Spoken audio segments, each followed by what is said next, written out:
ஏதாவது சொல்லுங்க. ரெடியா? হ্যালো,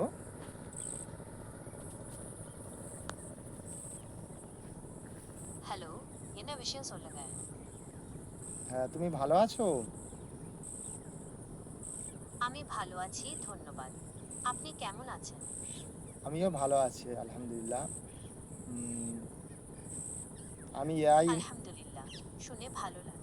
আমি এআই ইন্টেলিজেন্সের সঙ্গে কথা বলছি তো। আমি এআই।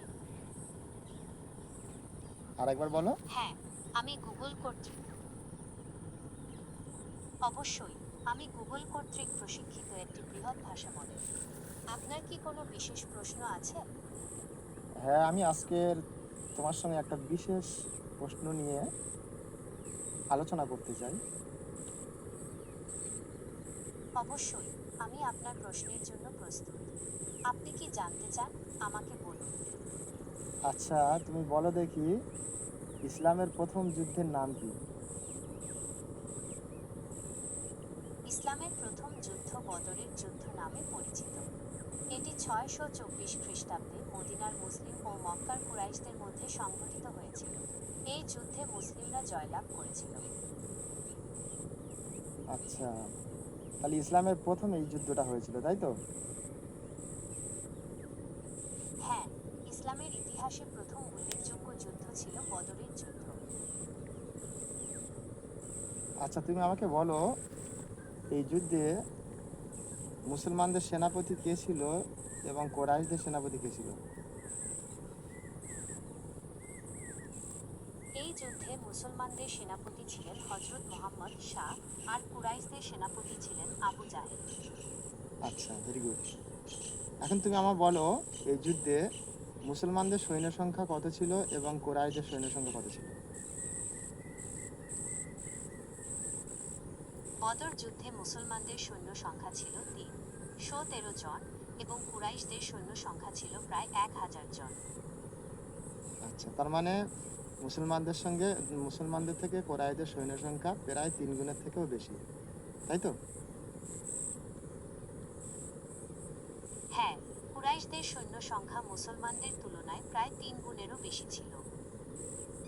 এখন তুমি আমাকে বলো, এই যুদ্ধের প্রেক্ষাপট কি ছিল?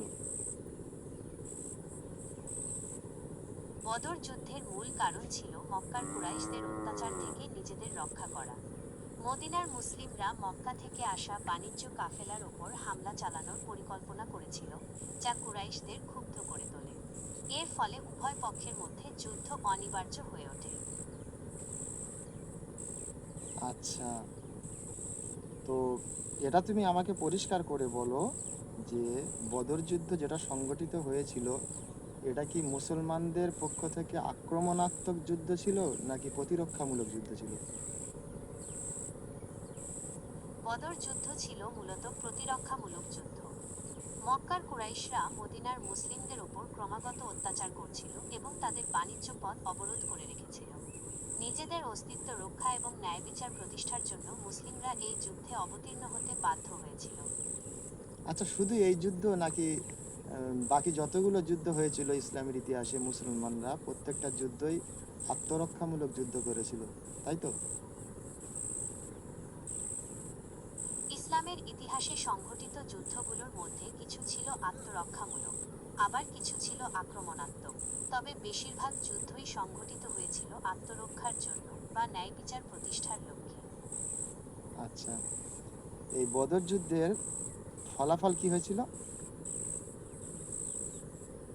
বদর যুদ্ধে মুসলমানরা বিজয় লাভ করে।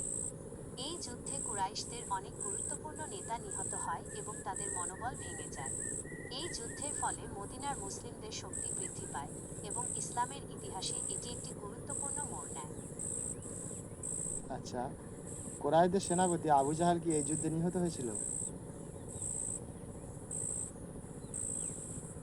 হ্যাঁ, কুরাইশদের সেনাপতি আবু জাহেল এই যুদ্ধে নিহত হন। কার বা কাদের মাধ্যমে সে নিহত হয়েছিল? আবু জাহেল মূলত দুইজন কিশোর সাহাবার হাতে নিহত হন। তাদের নাম মুয়াজ ইবনে আফরা ও মুআওয়াজ ইবনে আফরা। তবে আব্দুল্লাহ ইবনে মাসউদরা ও তাকে হত্যার প্রক্রিয়ায় অংশ নিয়েছিলেন। আচ্ছা, ভেরি গুড। তার মানে এতক্ষণ পর্যন্ত আলোচনায় যতটুকু দাঁড়ালো বা যতটুকু আমরা বুঝলাম যে বদর যুদ্ধ ইসলামের ইতিহাসে প্রথম যুদ্ধ, এবং এই যুদ্ধে মুসলমানরা আত্মরক্ষামূলক বা দিন বা ধর্ম প্রতিষ্ঠার জন্য করেছিল, এবং এই যুদ্ধে মুসলমানরা বিজয় লাভ করেছিল এবং কুরাইশরা পরাজয় লাভ করেছিল, এটাই তো? জি, আপনার বিশ্লেষণ সঠিক। বদর যুদ্ধ ইসলামের ইতিহাসে প্রথম উল্লেখযোগ্য যুদ্ধ এবং এটি মুসলমানদের জন্য একটি গুরুত্বপূর্ণ বিজয় ছিল। আচ্ছা, এই যুদ্ধ থেকে আমরা কি শিক্ষা নিতে পারি?